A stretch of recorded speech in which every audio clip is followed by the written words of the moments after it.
Welcome to episode 2 of the Story Cave. We are down here in the Story Cave again. I am Fitzwilliam Darcy, And I'm Mr. Bennett. and today we'll be discussing Pride and Prejudice. Once again, we're putting on our conspiracy hats. And this isn't going to be every episode. This just happened to be the next one. In fairness, maybe a lot of these are going to be conspiracy hat type things. Yeah. But this one is special. Okay. I gave you some homework. Yes. Got to do some Pride and Prejudice homework, everybody. Yeah. I didn't mind. I've been trying to go through some of the classics, Mm-hmm. and so that was on my list. It just wasn't like necessarily in the forefront of my mind, but Yeah. it's been a good listen so far. So how much of Pride and Prejudice did you get through in a day and a half? Since I told you. I think I got through about chapter 7 or 8, I want to say. No. Based on the things you were telling me, you're farther than that. I might be farther than that.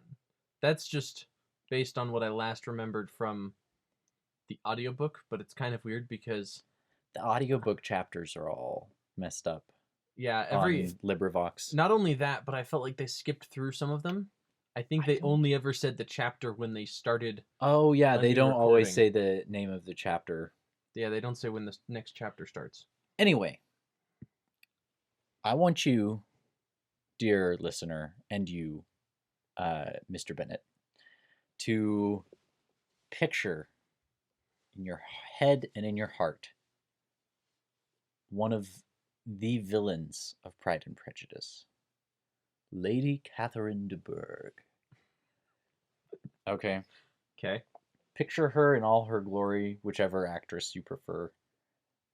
She's haughty. She's like a little bit cruel. She only cares about class distinctions. That is the whole. She's willing to ruin her nephew's happiness, Right. and in order to prevent him from marrying someone who's not even poor. Like Elizabeth is one of the idle rich. Uh, Yeah. Relatively poor, maybe, but still. That's like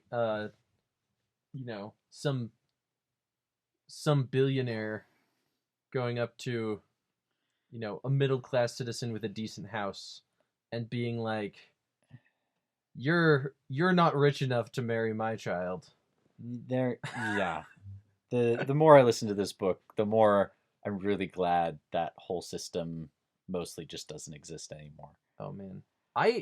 That was something I noticed that I thought was very interesting to this particular genre of book Mm-hmm. is that people, like, the way that they are thinking about things Mm-hmm.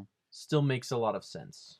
Yeah, But the things that they value and the problems they have, and the problems they're having are very different. They judge people based off of their intellect, and every single time, like, it doesn't have to be something that's like, it's okay, not this even person's ugly, so that makes them overall worse, or this person's handsome, or and it's not even how smart pretty. you are. It's like, useful kind of smarts too. well, like how well do you play the piano? That is your social value. Get used to it.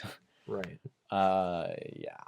Yeah, and it's interesting to see that because one thing doesn't make up someone's value. Like, she talks about how she has friends and she'll be like, yeah, they're not the most pretty person, but she's very smart, very kind, and Mhm. that kind of Yeah, everyone is very clear, at least as I recall. Everyone is very clear that Jane is the only good-looking one that anyone has ever met. Everyone else compared to Jane is like at best plain. yeah, is okay. And that's Jane's special thing.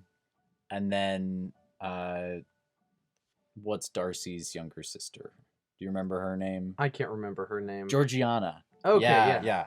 Georgiana's special thing, she's amazing at the piano.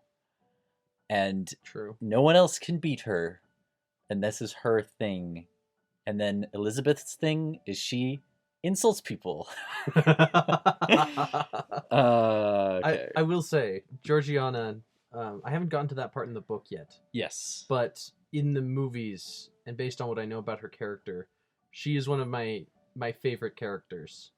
Because she's Oh, absolutely. one of the most decent people as far as the rich people go that we meet. And like should be totally traumatized by her past. Because Yeah. she's like 16, and 3 years ago her dad died, and immediately after someone tried to like take serious advantage of her. Yeah. And like no, she's just still nice. There's lots of stuff in this book we could talk about. Right. But I want to go back. I'm sure you have not stopped imagining Lady Catherine de Bourgh. No, I have not. Unfortunately. Let me paint a picture to you. And this is something I noticed last time I read this book a year or two ago. And it's been brewing in my head. And so this week I went back through. I'm not fully finished with the book, but I'm through all the parts that have strong evidential value. Okay. So picture this. Picture you are Lady Catherine de Bourgh. Okay? And your priest is someone who's highborn as well. Okay. This is Mr. Collins we're talking about. Oh. Okay. That's where he fits in. He works as the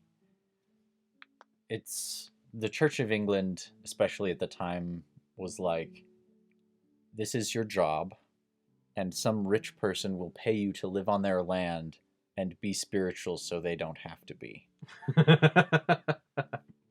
Yeah. So that's his job, is he works for Lady Catherine de Bourgh. I seem to remember that. And he is highborn. He's going to inherit the Bennet property after Mr. Bennet dies. Right. So, and additionally, Lady Catherine, like, is a lot more friendly with him than most people are. At least that seems evidentially valid from the book, is that Lady Catherine is, she has dinner with him, whereas lots of people who are as rich and fancy as she is wouldn't. So, what does she do? She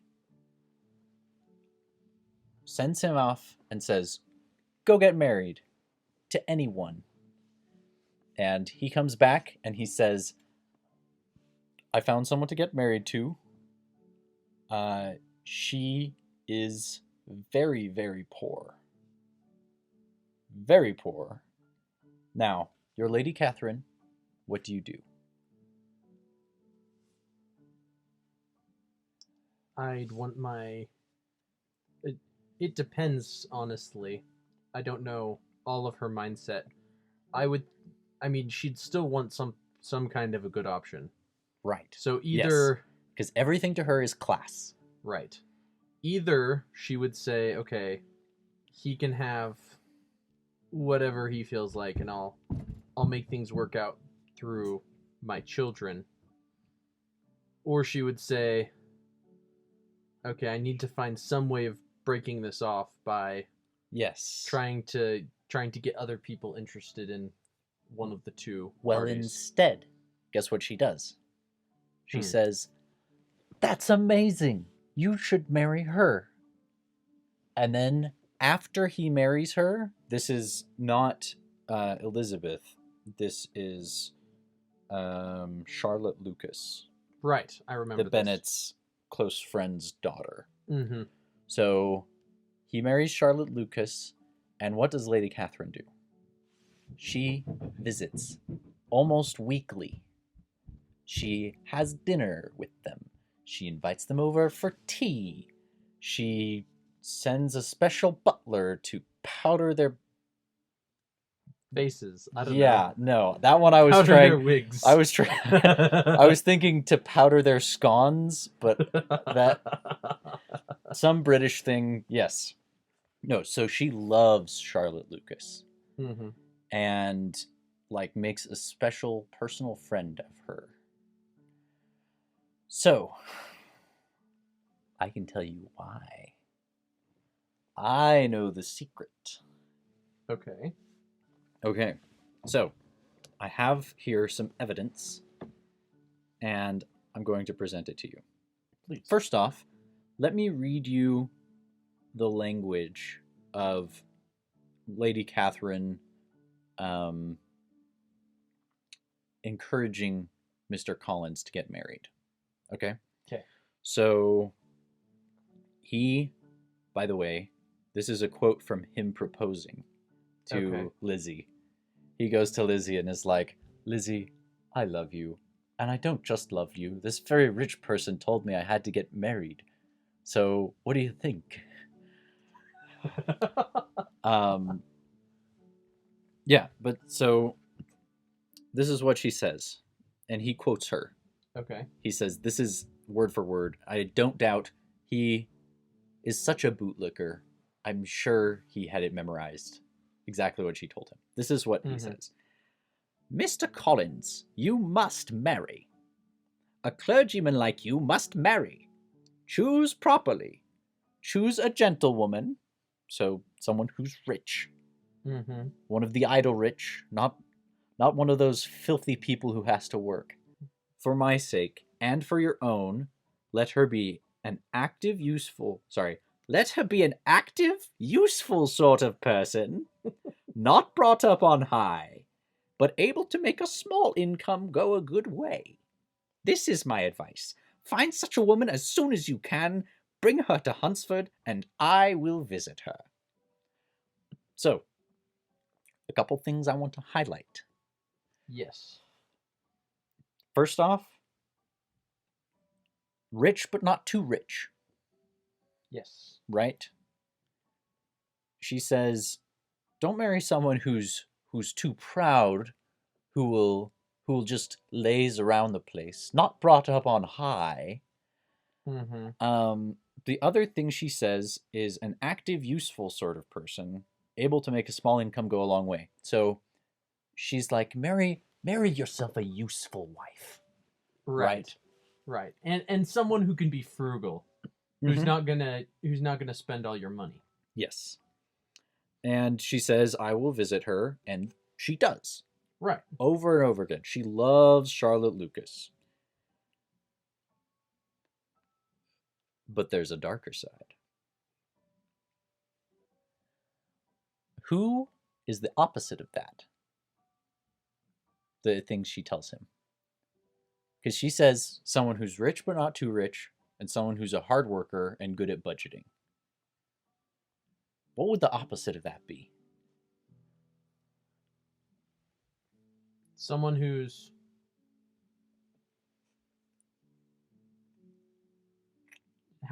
how can I say it? Poor but not too poor. No. Just give me an example of someone who violates all those things, all those conditions.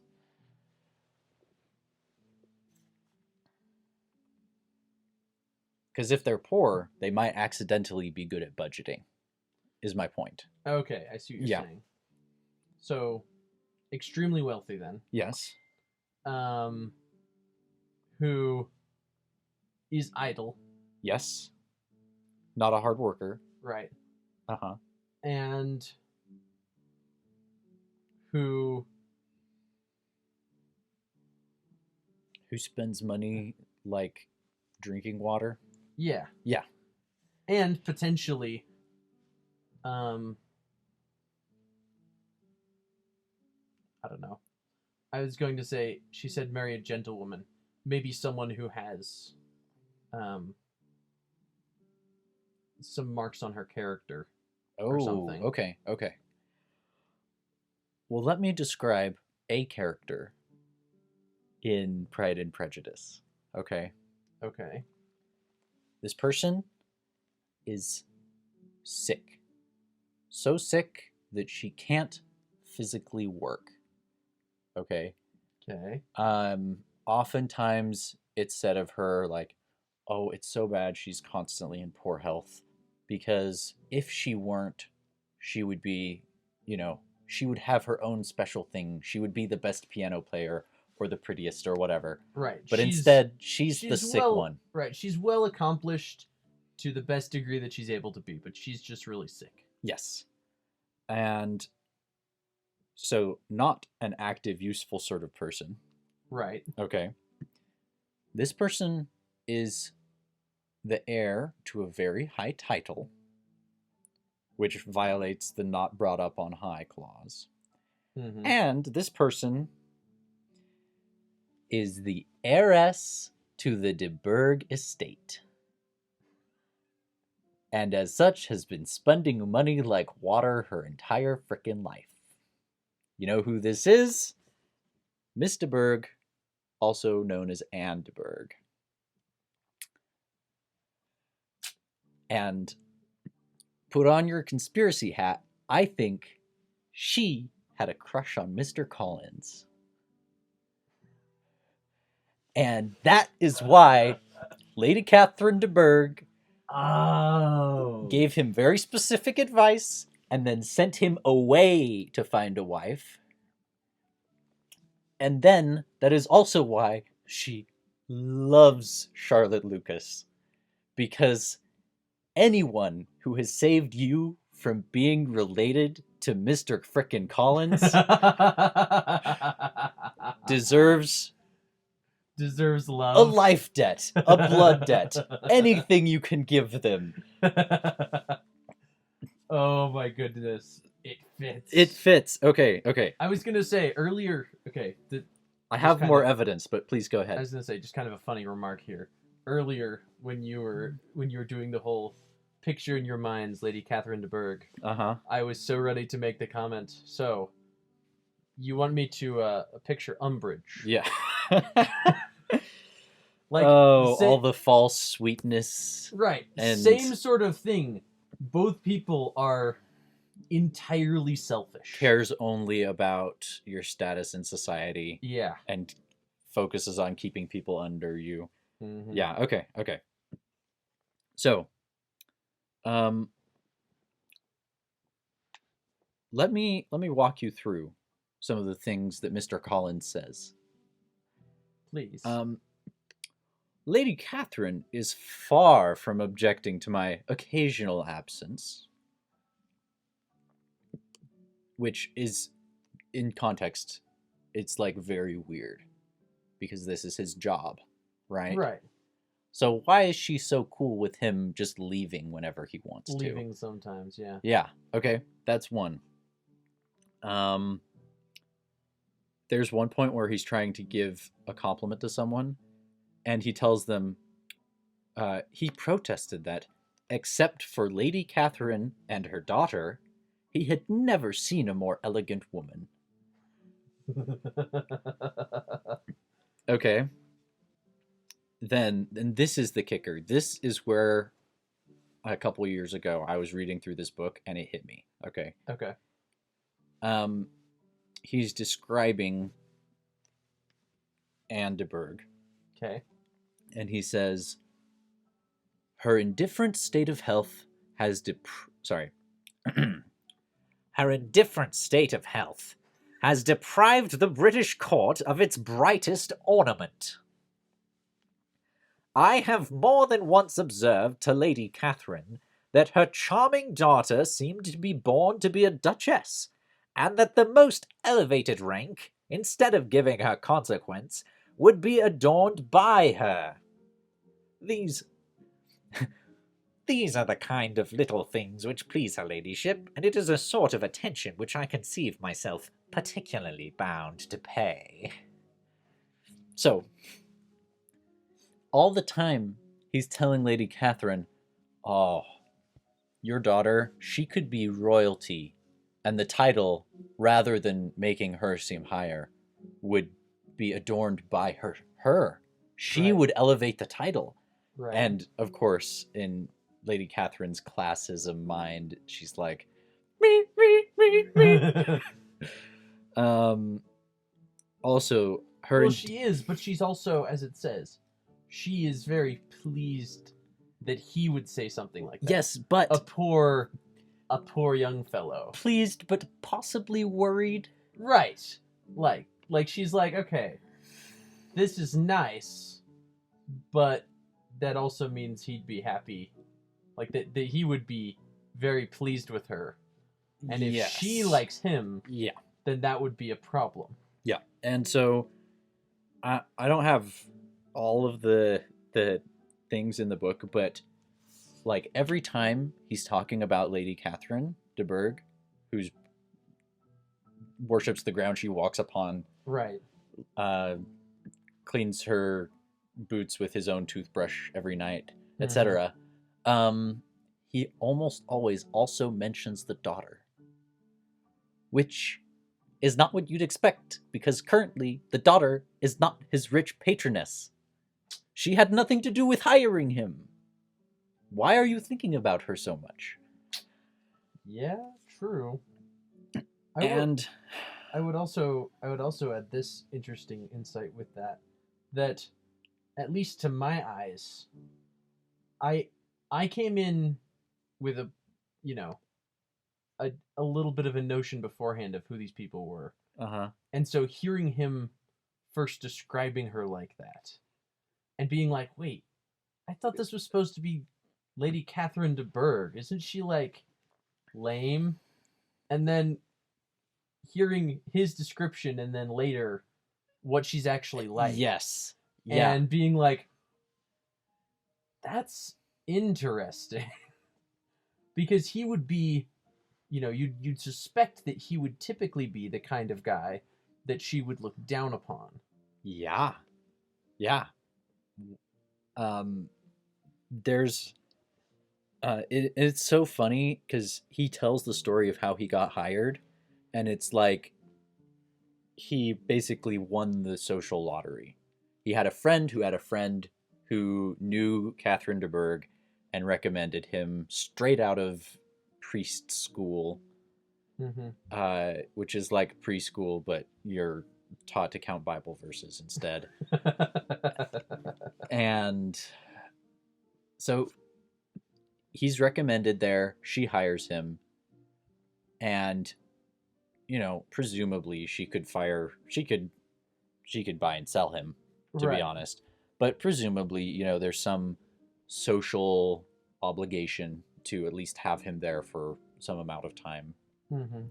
Imagine the horror. Okay, you hear, oh, there's this very up and coming young gentleman. I can personally recommend him. He is an absolute toe rag for the rich. He will support you in your classism any way you want. And Lady Catherine de Bourgh's like, yes, this could be nice. I could make friends with this man. And then you have him over for dinner once, and it's Mr. Collins. And internally, she's like, oh my gosh, I can't stand this man. And then he's like smiling, and your daughter is smiling back, and you're like, oh no! What do I do? So here's the thing. Anne de Bourgh, the daughter, is almost a non-character. Yeah, we do not see much of her. We don't see much of her. She has like 2 lines, and I don't think ever talks to Mr. Collins directly. I could be wrong. I'm not all the way through the book yet. Okay. And I might have missed something. I was, mowing lawns and stuff while I was listening to this. But I do want to note 2 things. One, when he's talking about Lady Catherine visiting him frequently, he also mentions the daughter visiting him frequently. Okay? Okay. When they go and stay with him, when Lizzie goes to spend time with Charlotte and be like, Why did you marry this man? You're trapped here. Uh-huh. When she goes, they don't visit together. Lady Catherine comes sometimes, and sometimes Anne de Bourgh comes on her own, or, with a maidservant or whatever. Mm-hmm. But, like, they don't come as a family. They come, like, so Intermittently. I think it's fair, I would say, I think it's fair to assume that there was a time or two after already noting Mr. Collins' somewhat flirtatious manner, after which Lady Catherine de Bourgh was sitting in her study plotting evil, like, I don't know, how to give poor people less toilet paper. And her daughter comes in and she's all like sick and like collapses into a chair, and Lady Catherine is like, "Oh, my dear Anne, what is Oh, my dear Anne, what is wrong?" And Anne is like, "Oh, don't worry, mother. I've just been out walking." And Catherine de Bourgh is like, "What? Why are you walking? Everyone knows you're sick." It's like, I don't know. If I had to guess, there was just asbestos in the walls. Like, or lead in the pipes. I was gonna say she particularly liked the color of green in her room. Yeah, there's a oh, okay. There's a really funny Tumblr post that's like, "Oh yeah, you know why they were always going to the seaside to feel better? It's because the seaside didn't have lead pipes or asbestos." Please stay at the seaside, Richard. Your wife will thank you. Yeah, again, the whole like wallpaper that contains toxic pigments. Yes, was another reason widely stated for that. It's like, yeah, being outside is way more healthy than being inside. Yeah, go live in a shack on the beach for 6 months. Spend the rest of your life there. You'll feel amazing. Oh man. Anyway. Yeah, isn't that like cyanide green? Is what that's called? Or am I thinking wrong? Arsenic. Arsenic green. Yeah, arsenic was used in Paris green and I want to say Shields green before that. Something like that. Arsenic was used as a green pigment for a very long time. Why, Mr. Bennett, you're such a chemist. Okay, we need to wrap this up. Yes, Point is, I think, and I will refer to the evidence of the text itself, that Catherine de Bourgh was worried, nay, paranoid, about being related to Mr. Collins, both for social and classist and just common sense reasons. And so she got him married to someone else as fast as she could. And her poor daughter, we don't know what happened to her. But she gets a new pretty cool cousin by the end of the book. Yeah. Well, I was going to say that's Elizabeth. Right. That's what I'm, yeah. Right. I was going to say, I think that might be part of the double blow with who Darcy marries.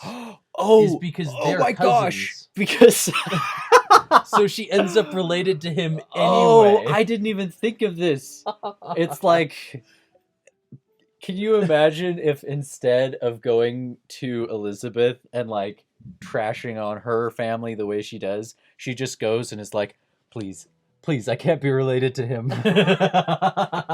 I've tried so hard.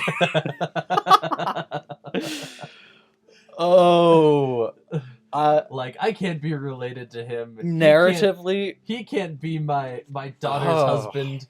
Ends up being your daughter-in-law's cousin anyway. Yeah, because like, and like second cousins, even second cousins-in-law is kind of still like closely related in terms of the. Yeah, I didn't even think about that. That's so. I'm sure, this book is a great book. I'm appreciating that more and more Mm-hmm. now that I am rereading it. But I think this lens is really fun. And I appreciate that you have expanded that for me. Because, like, I picture, Lady Catherine is like, hey, she hears the rumor, hey, your nephew is in love with this, this poor person who's barely one of the idle rich. Uh-huh. And her her first thought is, oh no, not my nephew, not one of the poor people. And then her second thought is, oh my gosh. Oh my gosh, no, no, no, not him. Oh, that's too good. Well, Mr. Bennett, thank you for joining me.